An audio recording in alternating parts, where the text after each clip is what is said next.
বন্ধুরা, আমি মাহফুজালিন শাওন রেজা। আজকে আমি আপনাদের সামনে হাজির হয়েছি পূর্বে দেওয়া কথা অনুযায়ী খাতা কলম ক্যালকুলেটর ছাড়া দশমিক থেকে বাইনারি কিভাবে করতে হয় তাই আজকে আমি শেখাতে এসেছি, যেখানে আমি নিজের নিয়মটি আজকে আপনাদের সামনে শেয়ার করতে চাই। বন্ধুরা, তার আগে বলে রাখি, এই চ্যানেলটি যদি সাবস্ক্রাইব করে না থাকেন এখনই সাবস্ক্রাইব করুন, আর নিজে শিখুন, বন্ধুদের সাথে নিয়ে শিখুন। তার জন্য বেশি বেশি এই ভিডিওটি শেয়ার করুন।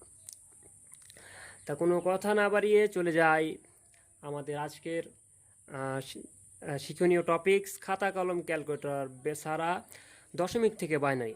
বন্ধুরা, আমাদেরকে প্রথমেই কিছু জিনিস জেনে নিতে হবে। তার আগে একটা কথা বলে রাখি যে আজকে আমরা শিখতে চলেছি 8 বিট রেজিস্টারের জন্য, অথবা সর্বোচ্চ 8 বিট পর্যন্ত আজকের শিক্ষণীয় জিনিস। 8 বিট পর্যন্ত আমরা দশমিক থেকে বাইনারিতে পরিণত করব।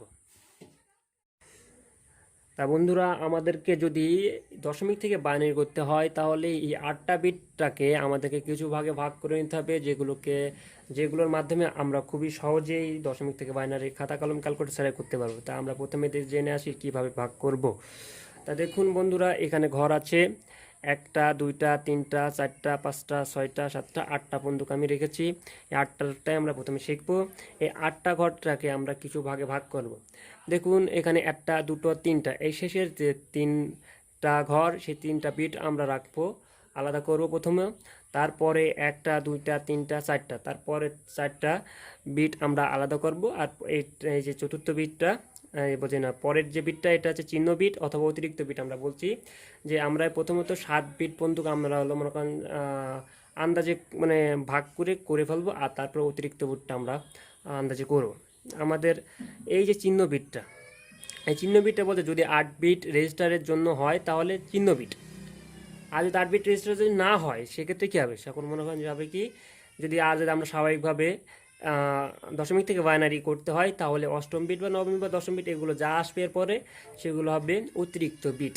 তা আমরা মোটামুটি জানলাম যে কীভাবে ভাগ করবো। প্রথমে এই 3টা, তারপরে 4টা, তারপরে 1টা 2টো যা আসুক সেটা অতিরিক্ত বিট, শেষের 3 বিট, মাঝে 4 বিট, আর তারপরে যা আসবে সবগুলোই অতিরিক্ত বিট। তা আমরা পরবর্তী হিসেবে চলে যাই। তা বন্ধুরা, আমাদেরকে এই দশমিক থেকে বাইনারিতে যেতে গেলে আমাদের যে বেসিক কনসেপ্টটা আছে সেটা তো আমাদের জানা লাগবে। তা এইগুলো যে কোনো বইতে আছে, যেমন কি দশমিক থেকে বাইনারিতে মানে শূন্য কত, 0 0, 1 হলে 1 হয়, 2 হলে 1 0 হয়। এইভাবে মনে করেন যে আমাদের দশমিক থেকে বাইনারি সর্বনিম্ন আমাদের যে বেসিক কনসেপ্ট সেটা হলো 10 পর্যন্ত মুখস্থ করা লাগবে। 10 পর্যন্ত মুখস্থ করতে পারলে আপনার যে কোনো সাধারণভাবে এমনি অঙ্ক করতে গেলেও আপনাকে এই 10 পর্যন্ত মুখস্থ করা লাগে। সাধারণত হেক্সাডেসিমাল আছে, তার জন্য 15 পর্যন্ত বা 16 পর্যন্ত মুখস্থ করতে হয়। তা আমরা এইগুলো মুখস্থ করে নেব। 2 হলে 1 0, 3 হলে 1 1, 4 হলে 1 0 0, 5 হলে 1 0 1, 6 হলে 1 1 0, 7 হলে 3টা 1, 8 হলে 1 0 0 0, 9 হলে 1 0 0 1, 10 হলে 1 0 1 0। তা আমরা এগুলো শিখে নেব, মুখস্থ করে নেব। এগুলো না শিখলে, এগুলো না মুখস্থ করলে আপনি কখনোই দশমিক থেকে বাইনারি পারবেন না। তো এগুলো বেসিক সাধারণ জিনিস। তা আমরা পরবর্তী এসে চলে যাই।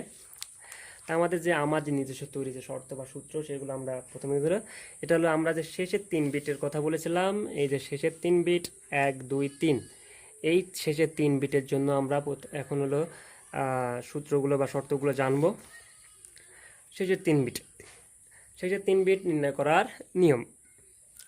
আমরা কিছু ভাগে ভাগ করেছি শর্ত অনুযায়ী। যেমন এই শর্তটা বা এই সূত্রটা কাজে লাগবে 0 থেকে 99 পর্যন্ত। তোমাকে মনে মনে ভেবে নিতে হবে যে যদি কেউ যদি আমাকে যদি প্রশ্ন করে বা যে এত 98 96 55 56 এরকম যদি বলে যে এর দশমিক থেকে বাইনারি করতে হবে, তখন তোমাকে যদি করতে হয়, তাই আমি শেষের 3 বিট আগে নির্ণয় করলাম।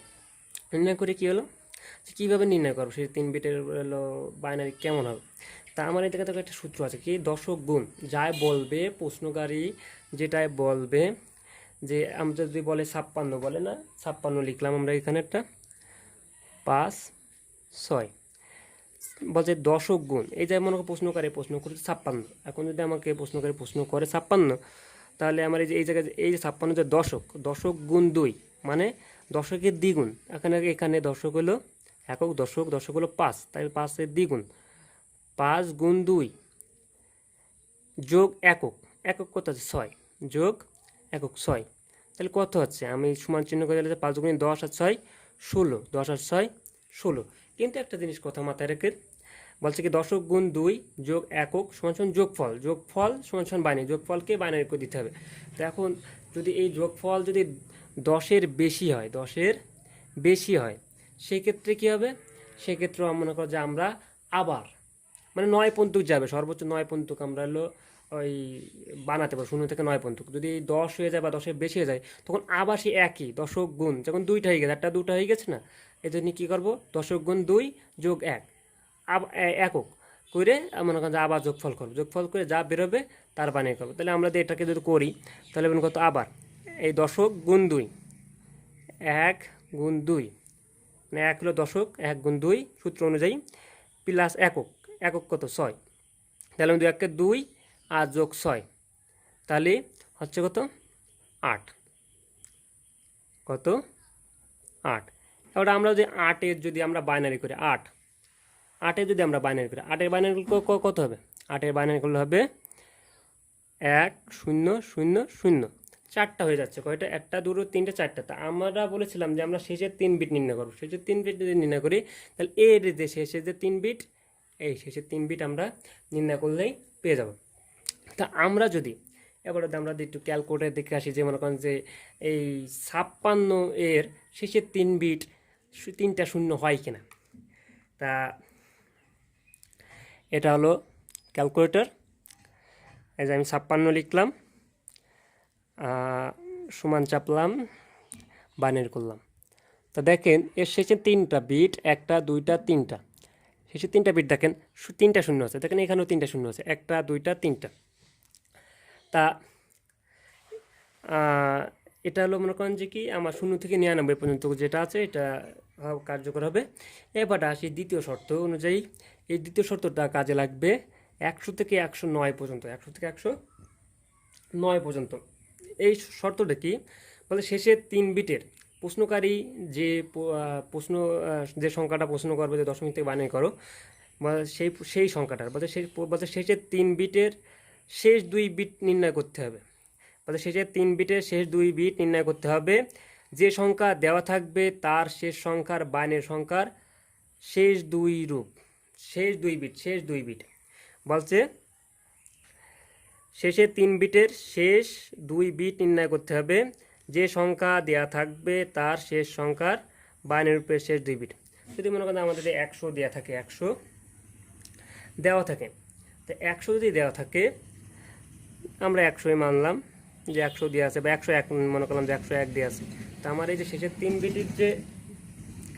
বিটের যে বলা আছে কি শেষের 3 বিটের শেষ 2 বিট নির্ণয় করতে হবে। যে সংখ্যা দেওয়া থাকবে তার শেষ সংখ্যা কোনটা, এই সংখ্যার শেষ সংখ্যা এত।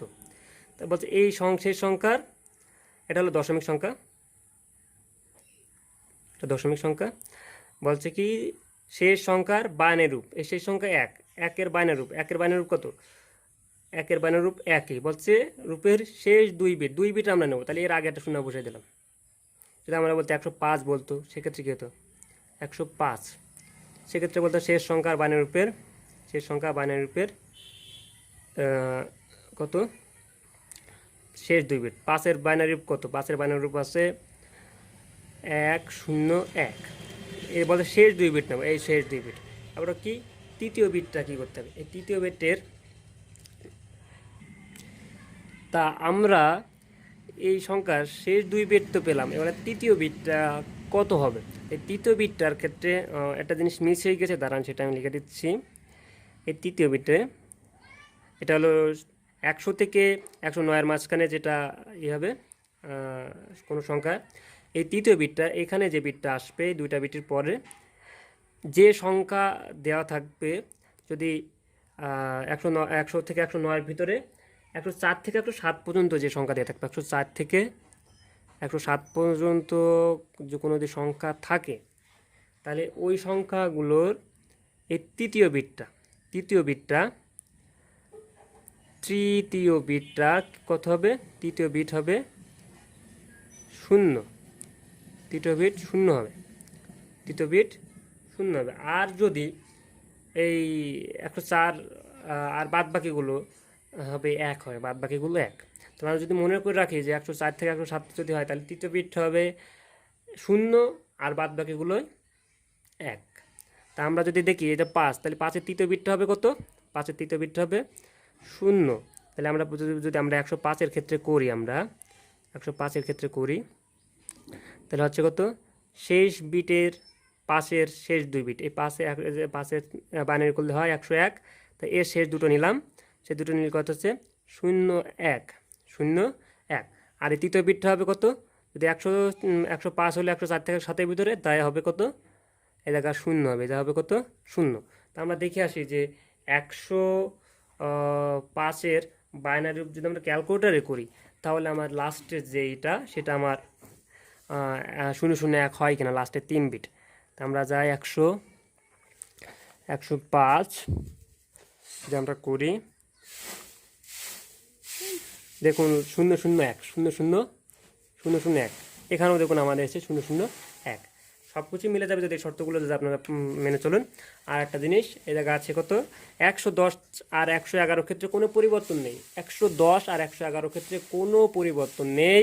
এর দশমিক সংখ্যাও যা, বাইনারি সংখ্যাও তাই। তা আমাকে যদি মনে করে কেউ যদি 110 আর 100 জিজ্ঞেস করে, সেক্ষেত্রে আমি এটা মনে করি এখন টোটালি লাস্টের 3 বিট আমার নির্ণয় করা সহজ হয়ে গেল।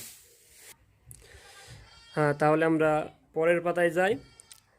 এটা হলো যেটা ভুলে গেছিলো, বললাম মানে মিস হয়ে গেছিলো, এটা হলো বাইনারি। যখন আমরা পরের পাতা যাই, কি আছে পরের পাতায়? যে পরের শর্তটা আছে, সেই শর্তটা হলো কি, যে 112 থেকে 119 পর্যন্ত শর্তটা কার্যকর হবে। এটা একটা সূত্র কোয়ালিটি। তা লেখা আছে কি, 112 থেকে 119-এর ভিতর যদি কোনো সংখ্যা যদি প্রশ্নকারী আপনাকে জিজ্ঞেস করে, সেক্ষেত্রে আপনাকে কী করতে হবে? মনে মনে যেটা করতে হবে, যে সংখ্যাটা দেবে বলবে, যেমন 115-ই বলতে শতকের সংখ্যা যোগ দশকের সংখ্যা। আমি মনে মনে ও শতক সংখ্যা আর দশক সংখ্যা বের করব, বের করার পরে ওই দুইটাকে যোগ করে এককের সংখ্যা দিয়ে বিয়োগ করব। তা আমি যে বিয়োগফল বেরোবে, সেই বিয়োগফলের আমার বাইনারি রূপ আমরা বের করলেই সে আমার মনে করেন শেষে 3 বিট হয়ে যাবে। যদি 3 বিটের বেশি হয়, 4 বিট হয়ে যায়, 5 বিট হয়ে যায়, সেক্ষেত্রে আপনাকে কী করতে, 4 বিট হবে সর্বোচ্চ। 4 বিট যদি হয়, তাহলে আপনাকে শেষে 4 বিটের শেষে 3 বিট নেবো। আমার কাজ হলো আমরা শেষে 3 বিট নির্ণয় করবো, যাই বেরোক আমরা কেটে 3 বিট নিয়ে নেব। এখন যদি এক্ষেত্রে যদি মাইনাস আছে, মানে মান যদি মাইনাসে যায়, আমরা মডুলাস দিয়ে নেবো, মানে কোনো সময় মান ঋণাত্মক হবে না। ঋণাত্মক হলে আমরা জোরটা ধনাত্মকটা ধরে নেব। যেমন এক্ষেত্রে দেখেন যে কি 115 আমরা দেখবো, যে কেউ যদি প্রশ্ন করে যে এর দশমিক থেকে বাইনারি কত, আমি যেহেতু আমরা ভাগ করে করবো, প্রথমে শেষে 3 বিট করছি, সেক্ষেত্রে হবে কত? এই জায়গায় শতকের সংখ্যা কত? 1 যোগ দশকের সংখ্যা কত? 1।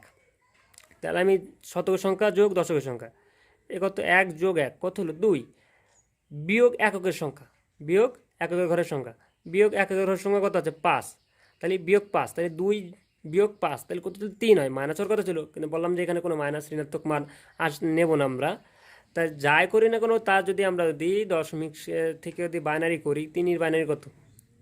001 মানে এই 1 হয়। তার আগে আমরা 3 বিট করবো বলে একটা বিট শূন্য দেওয়া আরে নিয়েছি, তাই 3টা আমরা করব। তা কত হয়েছে? যে 001। দেখেন আমরা 115 যদি আমরা ক্যালকুলেটারে দেখি কত হয়। তা আমরা 115 করি, 115 এদিকে করি, দেখেন লাস্টের 3 বিট কত আছে? 011। তাহলে কি, যে আমরা ঠিক এইভাবে করবো। এবার পরের যে শর্তটা আছে, শর্ত নাম্বার 5, যে কি 120 থেকে 127 পর্যন্ত আমরা যে কেউ যদি প্রশ্ন করে, তাহলে এর শেষের 3 বিট আমরা কীভাবে নির্ণয় করব? যে এককের ঘরের যে সংখ্যা দেওয়া থাকবে, যে এককের ঘরে যে সংখ্যা থাকবে 120 থেকে 127-এর ভিতরে যে কোনো সংখ্যা জিজ্ঞেস করুক, যদি আমরা ভেবে নিলাম 122 ধরলাম, এককের ঘরের যে সংখ্যা থাকবে তার বাইনারি রূপ, যেমন 2 যদি রয়েছে, এখানে 122 2 রয়েছে, এর বাইনারি রূপ কত? 2-এর 10। তা 10 যদি হয়, তা আমার তো 2টা হচ্ছে, আমরা একটা শূন্য সামনে বাইরে নিলাম, তাহলে কত হলো? 010। তা আমরা কি এটা হবে হলো শেষের 3 বিটের বাইনারি রূপ। তা আমরা আজকে ভিডিওটা অনেক লেন্দি হয়ে গেছে, অনেক বড় হয়ে গেছে, জানি ধৈর্য থাকবে না। তার জন্য আজকে আপাতত শেষে 3 বিটটা আমরা শিখলাম। আপনারা আহ, নিজে শিখুন, বন্ধুদের সাথে নিয়ে শিখুন।